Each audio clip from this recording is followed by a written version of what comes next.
Hela, the goddess of death, has invaded Asgard. Oh, I've missed this. And you and I had a fight recently. Did I win?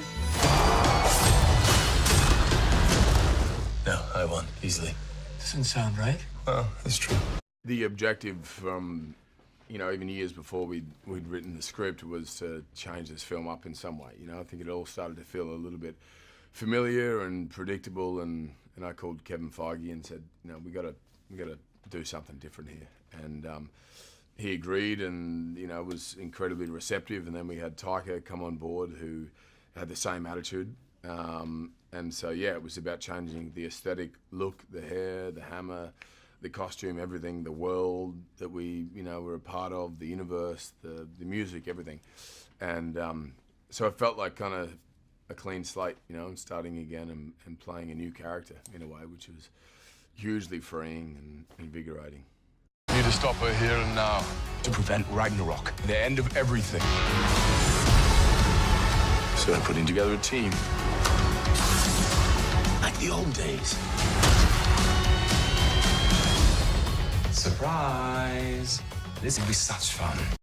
I think there's a vulnerability to him, you know, and then accessibility to him that wasn't there prior, you know. I think the first time I played the character was about making him, you know, playing a god, you know, and being sort of ethereal and godlike and speaking a certain way and moving a certain way.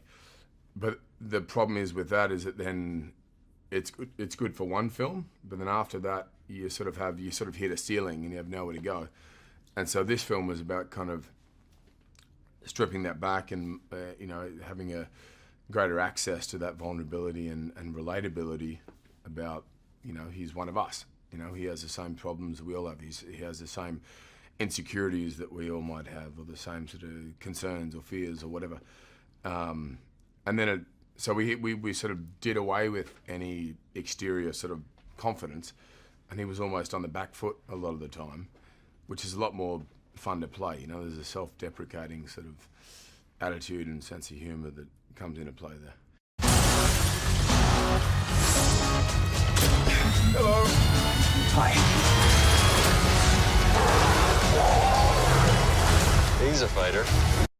I hadn't worked there in Australia for probably 10 years, you know, so to bring this film back there and with this kind of energy, and then go to Brisbane and have, you know, thousands of people turn up to, you know, have a look at the set and meet us, and so on, was hugely overwhelming and a moment I'll never forget. It's pretty special.